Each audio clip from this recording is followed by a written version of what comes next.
બનાસકાંઠાના છાપીમાં 1.5 કિલો સોનાની સનસનાટીભરી લૂંટ। નમસ્કાર દર્શક મિત્રો, અમદાવાદથી રાજસ્થાન જતી બસમાં આ બનાવ બન્યો છે।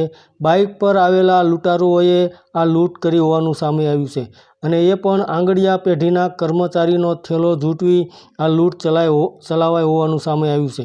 તો બનાસકાંઠાના છાપીમાં સનસનાટીભરી લૂંટની વાત સામે આવી છે।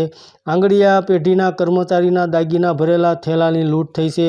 અજાણ્યા શખ્સો થેલો લઈ લૂંટી અને ફરાર થઈ ગયા હોવાનું સામે આવ્યું છે।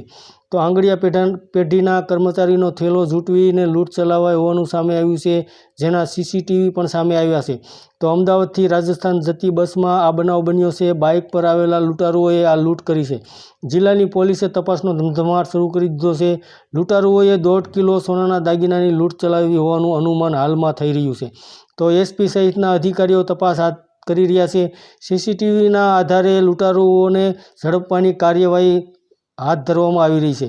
પાલનપુર અમદાવાદ હાઈવે પર આ ઘટના બની છે। આંગડિયા કર્મચારી રાજસ્થાનની બસમાં જઈ રહ્યા હતા, તે દરમિયાન ભરકાવાડા હોટેલ નજીક બનેલી આ ઘટના છે। સવારે 9 વાગ્યે ઘટના બની હતી, જેમાં એસપી, એસઓજી, છાપી પોલીસની એલસીબી સહિતનો કાફલો હાલ આ ઘટના સ્થળ ઉપર પહોંચી ચૂક્યો છે અને પોલીસે આ મામલે તપાસ હાથ ધરી છે। બસ ભરકાવાડા પાસે હોટલ પર ચા નાસ્તા માટે ઊભી હતી।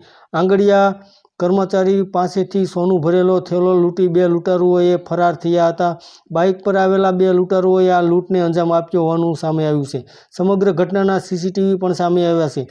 આના પગલે છાપી પોલીસે હાલમાં તપાસનો ધમધમાટ હાલ શરૂ કરી દીધો છે। તો આવી જ એક ઘટના જૂનાગઢમાં પણ બની હતી। ત્યાં 1 કરોડ રૂપિયાની લૂંટ ચલાવાઈ હતી અને આશ્ચર્યની વાત એ છે કે આ લૂંટ પણ આંગડિયા પેઢીવાળાને ત્યાં થઈ હતી અને સોનાના દાગીનાની લૂંટ થઈ હતી।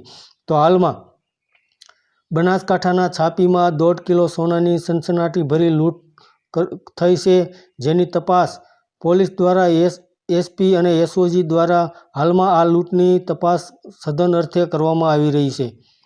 ધન્યવાદ દર્શક મિત્રો।